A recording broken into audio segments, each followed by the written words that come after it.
let's take a look at the poll of polls in Maharashtra there, and Well, it is in fact advantage. Let's go to the poll of polls first. 147 to 169 is for the BJP plus, 99 to 127 is for the Congress plus. This is the general trend, but let's look at the specific numbers that have been given. It's gone as high as between 150 to 167 as far as JVC's numbers are concerned. For the Congress plus, 107 to 125, and others, of course, over here that have been given at 13 to 14. Matriz is 150 to 170 for BJP plus, 110 to 130 for Congress plus, 8.8 to 10 in fact for others.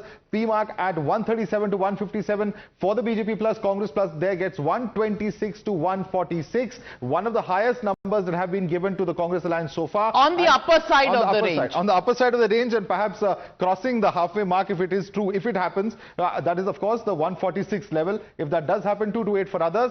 People's Pulse, now this is the highest number, perhaps 175 to 195 being given to the BJP alliance. The Congress alliance here getting 85 to 112, 7 to 12 for others. The poll diary is at 122 to 186, 69 to 121 for Congress plus, and 12 to 29. Overall, of course, the numbers advantage appearing to be Anand Ranganathan, advantage NDA if you look at the poll of poll numbers, and except for one which goes to the extreme, all the others. I think poll diary has a too large 64 seats spread that it has given. That's वो तो, you know, I can say 200 से 300 के बीच में कहीं होगा.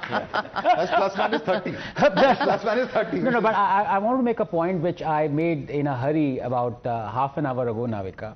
The bellwether that you talk about. Let's look at the 7 poorest districts of Maharashtra. All of them are in the eastern Maharashtra. You have Hingoli, you have Amravati, you have Vashim.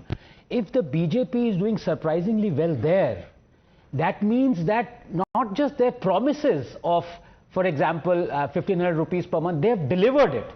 Yes, and they have. Between August and October, deliveries have happened in the accounts. And coupled to that, what Smita is saying, that the RSS and VHP... Yeah, I also said, yes, sorry. Yes. Because yes. I was on the ground. Yes.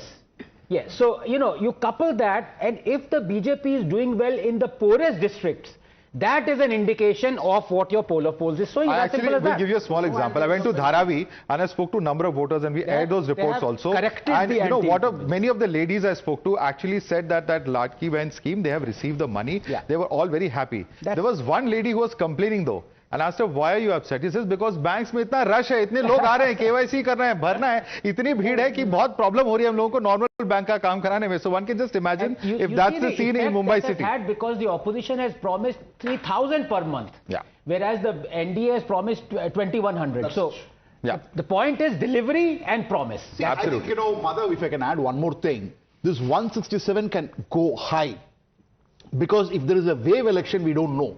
Because we have found out that in places like Nanded, where they voted completely for Congress, now we are seeing a swing. I'll give you a specific seat, Kinbat. It looked like it would swing the BJP way, but we are not still confident. Because the demography of that particular area, and based on the past history, we are calling it for Congress. Now, being on a conservative side in Marathwada, and still this is the number which we are getting. Yeah, but well, let's just look at these numbers, and first I want to get a reaction in from Sanjay Jha before I get in Suzy Ben Shah. Sanjay Jha, whichever poll you look at, the projections for the NDA alliance are higher than the projections for Congress, and most polls, and if you look at the poll of poll numbers, they're looking at a prediction and a projection of the NDA more likely to form government than the India Alliance, Maha Vikas Aghadi, call it what you will.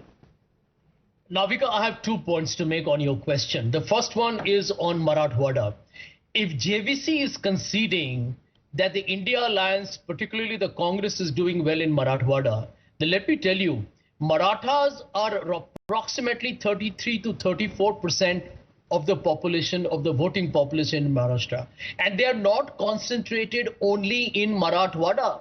In fact, if you do a biopsy across the state, and GVA will probably agree with me here for a change, the Marathas are influential voters in approximately 150 constituencies, which means the assumption that some people are making on your program that Manoj Jarange Patil is an inconsequential factor is completely misplaced, because I'm aware of how serious that issue has been for Devendra Fadnavis. So I do feel that the election results are going to be much closer, and Susie Ben is there, my ex-friend from the Congress party. She will agree with me here that this election is complicated, not because of any reason but one.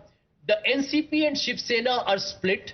There are disaffected people who want to fight on their own. Plus the BJP is putting up rebel candidates in some, and the opposition is doing some with the BJP, which is like, all is fair in love and war. It's a complicated election. Therefore, to predict the winner in seats is going to be extremely difficult. Yes.